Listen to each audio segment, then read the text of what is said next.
Welcome back to Gut Feelings, everybody. Today we are going to go back to the roots of gut feelings and get to know Ashley a little bit better.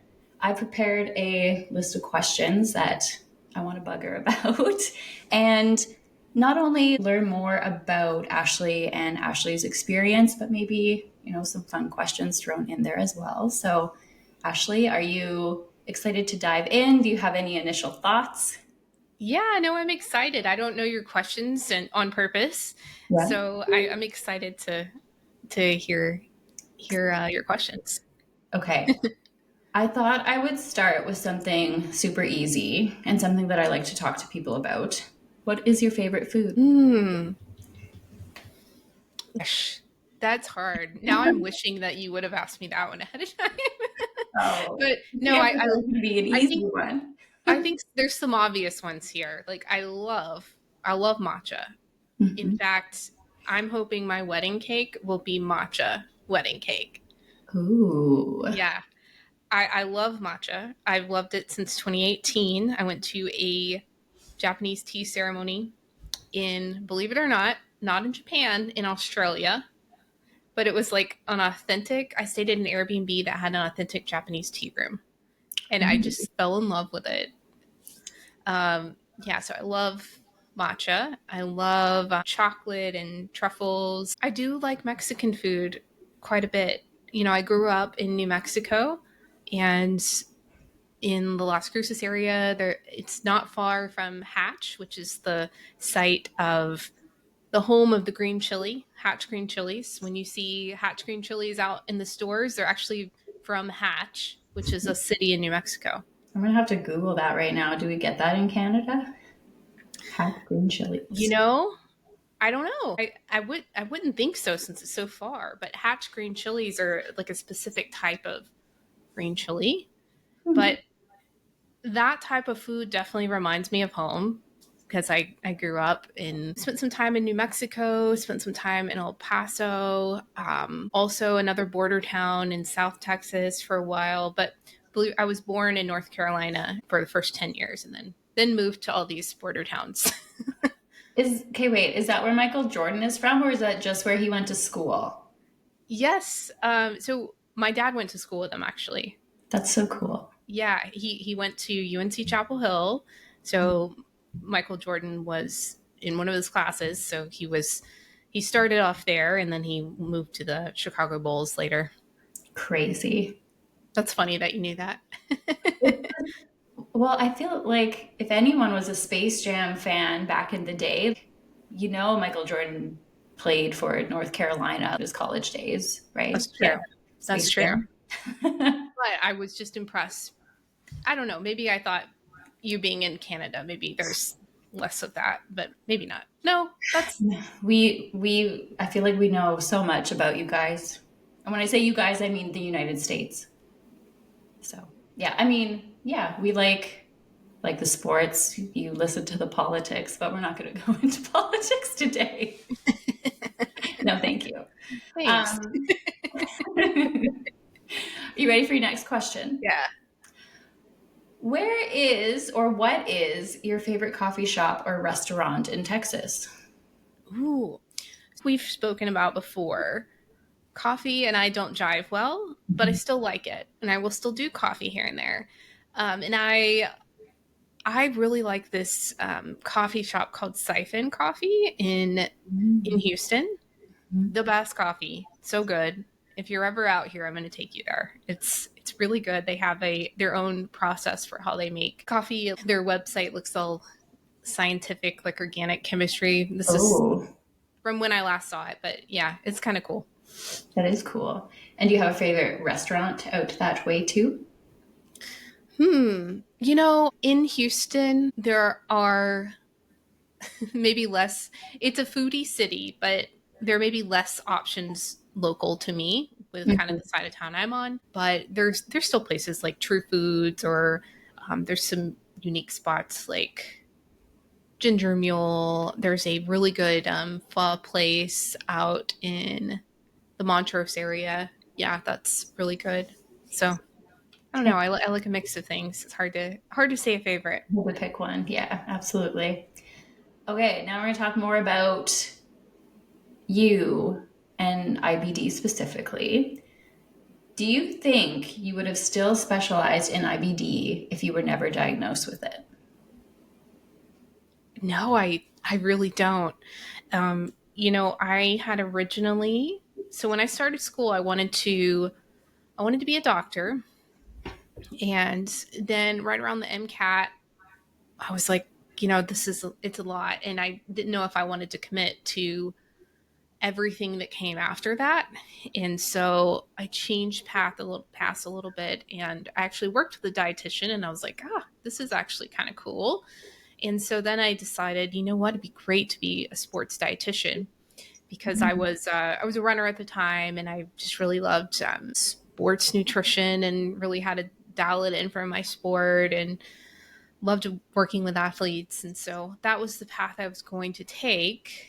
And it wasn't until being diagnosed that I realized, one, it was very jolting and life changing because, even my ability to do the sport that I was in changed quite a bit. And there weren't a lot of resources for me at that time. This was back years ago, back in 2011.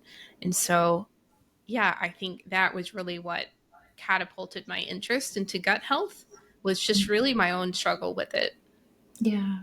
And I don't know if you ever feel this way, Ashley, but it's like IBD is something that obviously sucks. But if I didn't have IBD, I wouldn't be where I am today, right? It's one of those Yeah. experiences that I think has shaped a lot of other experiences in my life.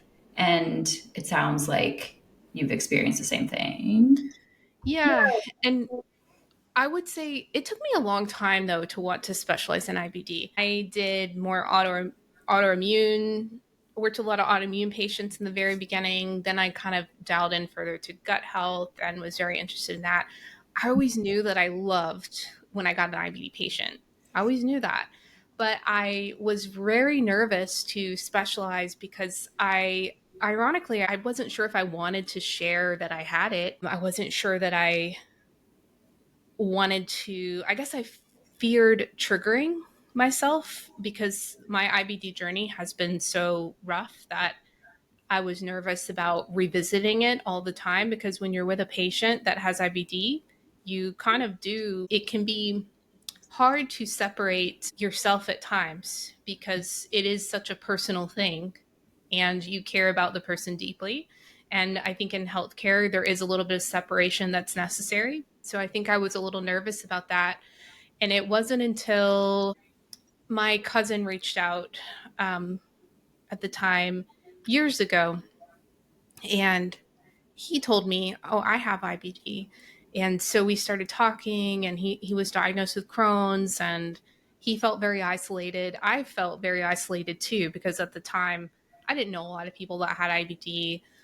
I wasn't very keen to talk about it. And when I did, it was hard. It was hard to talk about because people didn't really understand it at first and didn't understand what I needed and what the trajectory would be. And so you get all sorts of comments from friends, people that are learning it just like you are.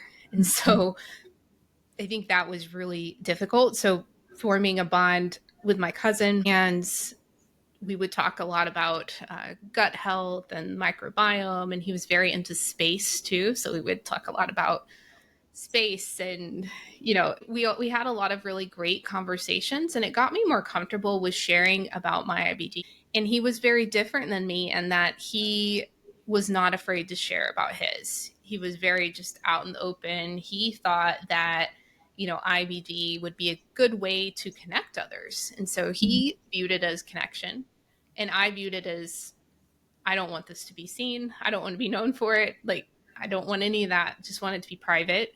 And so when he passed away actually in 2018, and that definitely marked a turning point in myself, as those things do. Like, they change you when someone very close to you passes. It's hard, and it reshapes you in a lot of ways, and it certainly did for me. It He had a difficult time with his IBD. He also had, we talk a lot about the intersection of ARFID and IBD, which is kind of that disordered eating overlap. And I think watching him go through that and watching the limited resources that there are and limited understanding about that unique overlap, I think that really shaped my interest in helping other people with that, as Mhm. well as it just seeing how the internet can take you down these paths of restriction and dangerous choices. And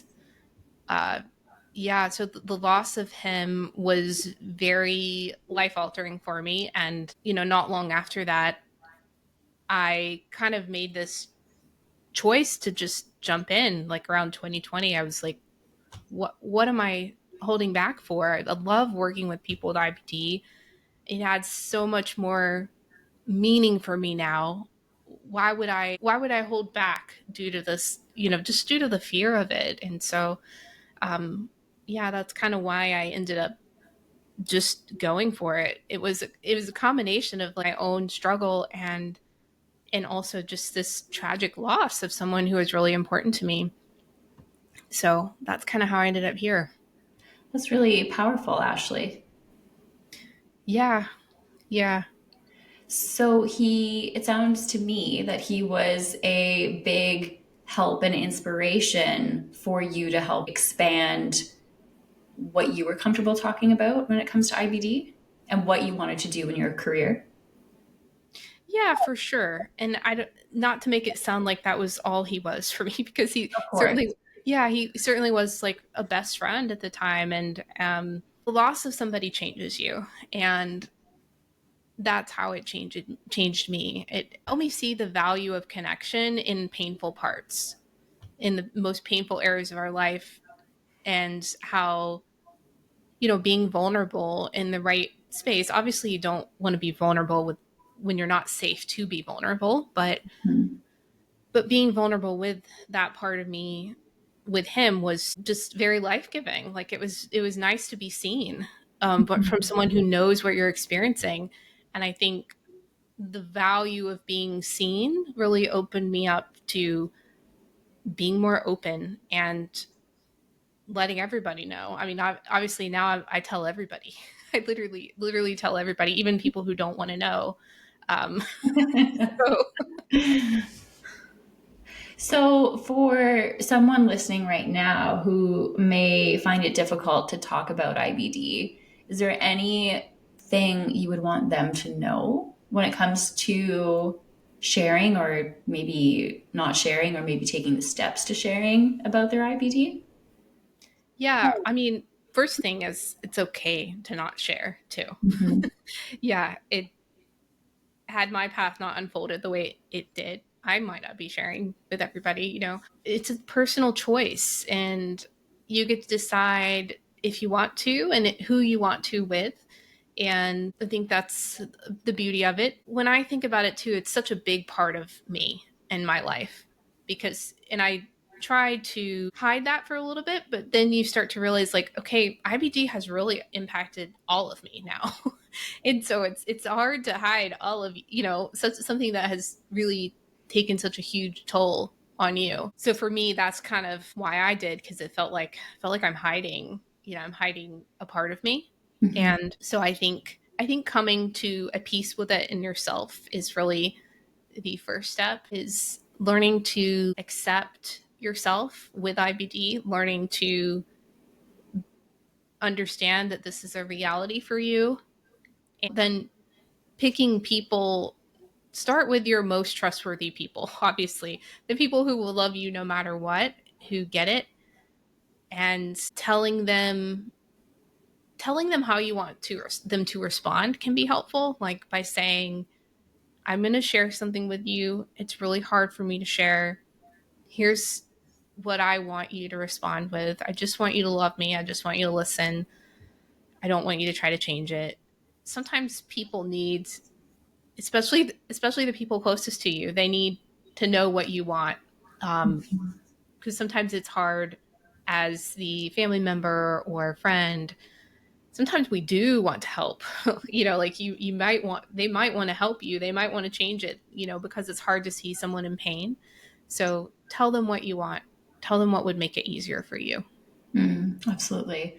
I feel like, Ashley, when I have chatted with you many times about IBD, I feel like you helped me also understand too that sometimes not everybody is a good ear to lean on when it comes to IBD, right? Like you may not feel that support from everyone. A friend or family member may be maybe wanting to be supportive, but you specifically saying, tell them how you would want to be supported is a big thing to be Uh-huh. mindful of. And that, I guess, like in my experience, sometimes too, you may just need to rely on some of your closest people instead of a big, big circle of friends or family.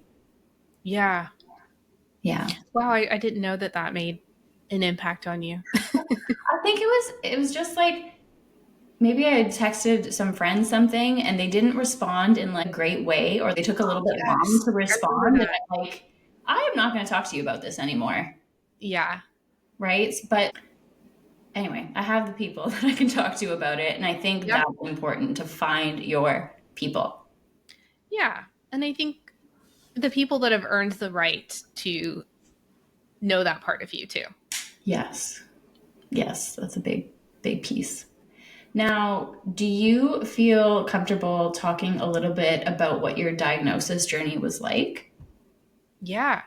So I was diagnosed with ulcerative colitis in 2011. And like a lot of people, I didn't really believe my diagnosis at first. I kind of felt like, I don't know, it just didn't feel real. And so I went through a little bit of disbelief for a long time. When I was first diagnosed, it was mild ulcerative colitis.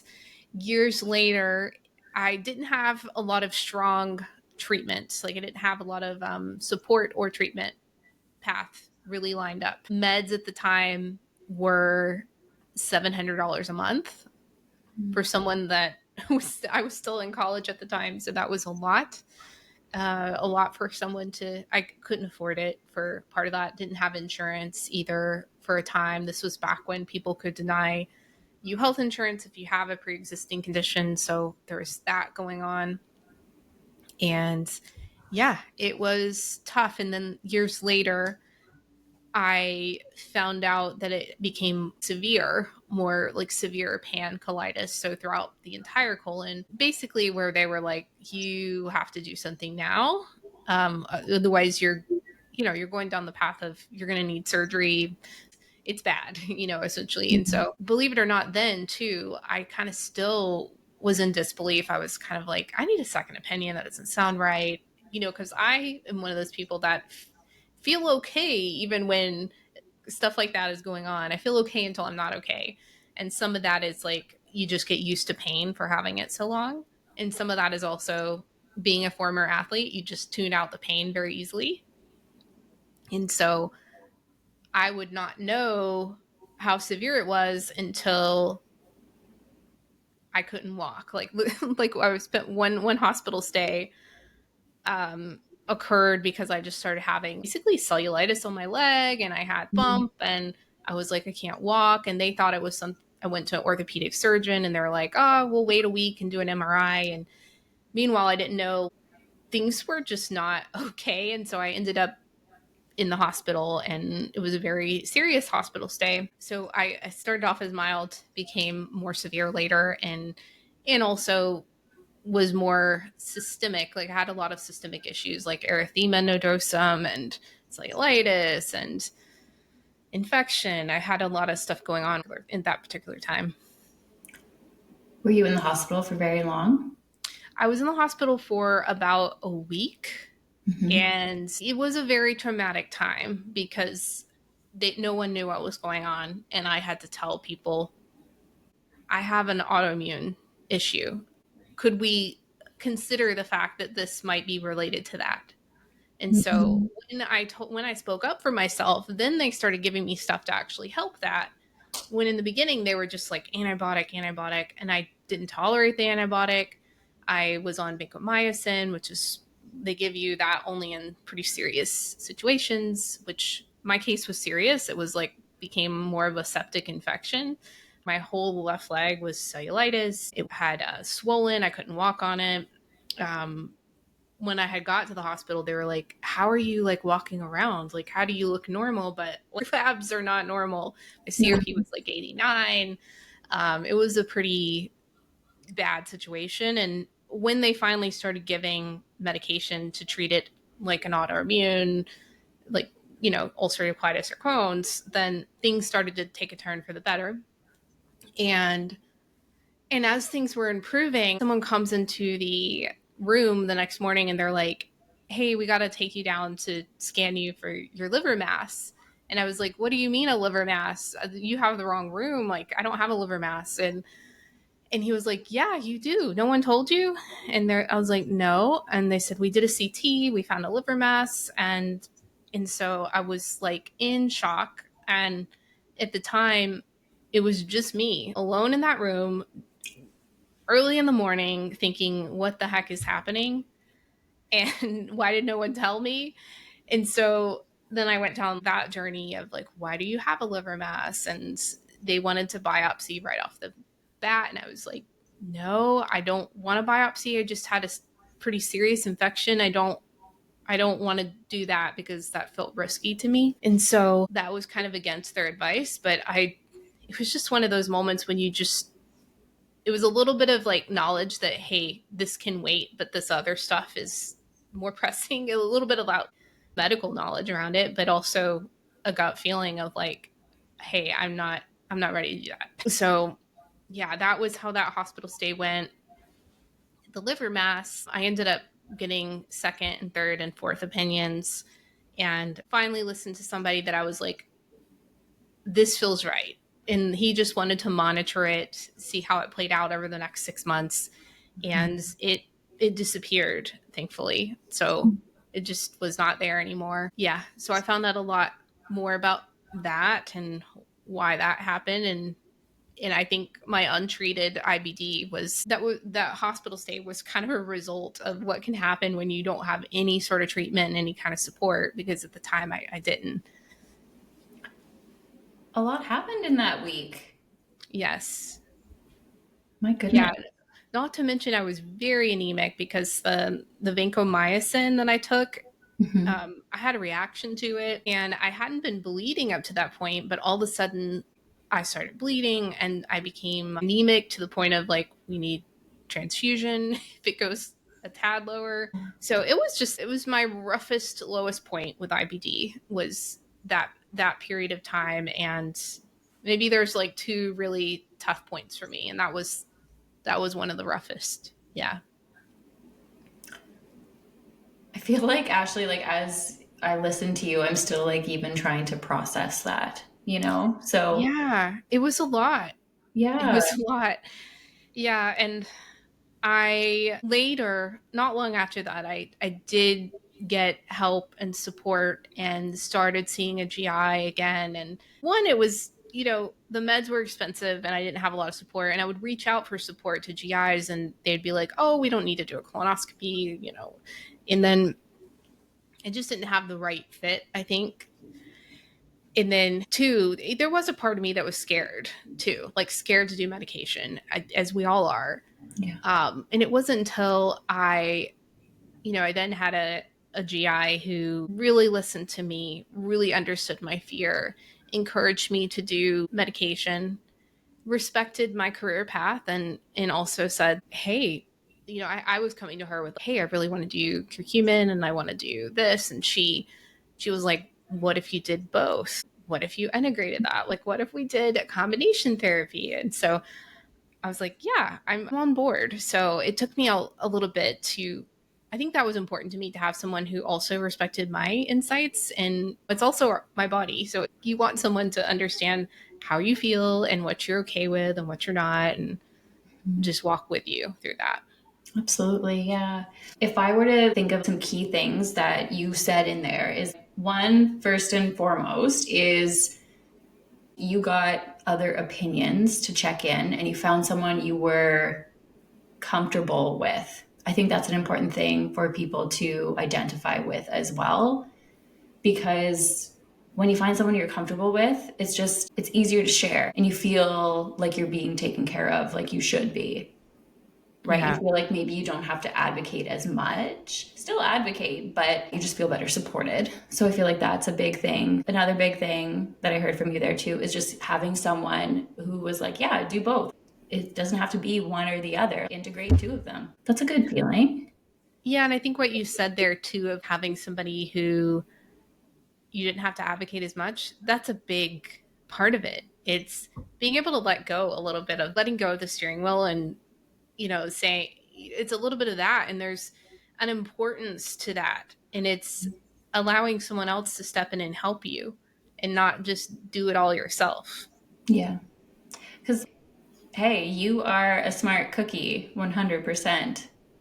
But yeah, to take it all on by yourself is not feasible forever and Yeah. ever. So I'm glad you found someone in your corner, and I hope people listening find people in their corner as well. But thank you for sharing, Ashley. That was, again, that powerful story, and that you were able to take your experience and share it with others so that maybe others could learn. Or I feel like both of us do this as well, where we take our experiences and we not only grow and learn from them ourselves, but can maybe pass it on to other IBDers as well. Yeah. And on that topic too, the next question, let me just take a peek. Let's see. Is there anything you would tell your younger self? Ooh. When you say younger self, like what age bracket? Oh my goodness. Which one immediately comes up for you? Well, if we're talking IBD self, Mm-hmm. like early IBD, gosh, I don't know. I'm not sure if I would tell her anything because I don't think she would have listened. You know what I mean? Yeah, I mean some of it's like you have to go through stuff to see what to do. I think I could have used support and a hug and like a you don't have to do it all yourself. Like you can let other people help you. You can speak up when you're not doing okay. I think that's what I would have said. Yeah, yeah. Good words of wisdom for sure. Mm-hmm. Now, is there anything that surprised you the most on your IBD nutrition journey? I mean, I don't think I anticipated how far we've come. I don't think I would have anticipated that. When I started, it was like, I just want to be able to do the stuff I want to do. And I think I saw it very like simple. Just be able to do that in a small way. And I don't think I ever envisioned having a team or reaching as many people as we have and Mm, as far as we have, with people that know about us. I think that's been really surprising to me of like providers referring to us that we've never met or dietitians, and it is very appreciated. Every day I'm so thankful for all of that. yeah, Just people that see what we do and see the effort that we put in and how much we care and help us by sharing with others. I mean, I think that's the part that I never envisioned. I think I was thinking very small of let's just help these people. I wasn't thinking that this kind of thing would be possible with where we're at. yeah. It's really cool that it is, because it's crazy that we're reaching people in Australia, or I think at one point Really? Yeah. my hometown, Saskatoon, like I never thought that they would be like higher up on the listener list. So hi everybody Yeah. in Saskatoon. And of course everybody else, but obviously Saskatoon has a place in my heart. But yeah, it is really cool. And Yeah. thanks everybody for sharing our stuff. Last question for you, Ashley. Okay. Do you have a favorite support food for when you're not feeling your best with your guts? Mm. It's to me, like what always comes to mind is I'm going to do antioxidant rich smoothie in the morning. Oh. I'm going to get sunlight. I'm going to do yoga. I'm going to do diaphragmatic breathing. I'm going to rest a lot and not have any regrets or guilt about it. Mhm. I'm going to do a halibut or a salmon and a squash or green bean, either some rice or potato or something with that, Mhm. which is probably not surprising to people because that's what we talk about all the time. Yeah. And I'm still going to do matcha. Still going to do that. I'm surprised that wasn't said first. Yeah. But yeah, lots of good, colorful things in there with Yeah. fiber. May I? Yeah. And I think of rest as a nutrient too. Yes. I really do. I really prioritize it when I'm feeling bad. Hmm. It's definitely essential and essential to someone's health. So Mm-hmm. I'm glad that you mentioned that as well, and sunlight. Good go tos. Do you have any closing words for the people? No matter where you're at on your journey, know that you're not alone. There are people that care deeply about you and how you're doing, and finding support can be super valuable. I think also finding yourself outside of your IBD too is important. Who are you outside of your IBD? Explore that as well. You know, definitely worth having things outside of your IBD to remind you of things that are fun to you. Hmm. Yeah. Yes. Period. Right? Period. Yeah. Well, Ashley, thank you for sharing today, and thanks everybody for listening. We'll catch you over in the next episode. All right. Take care.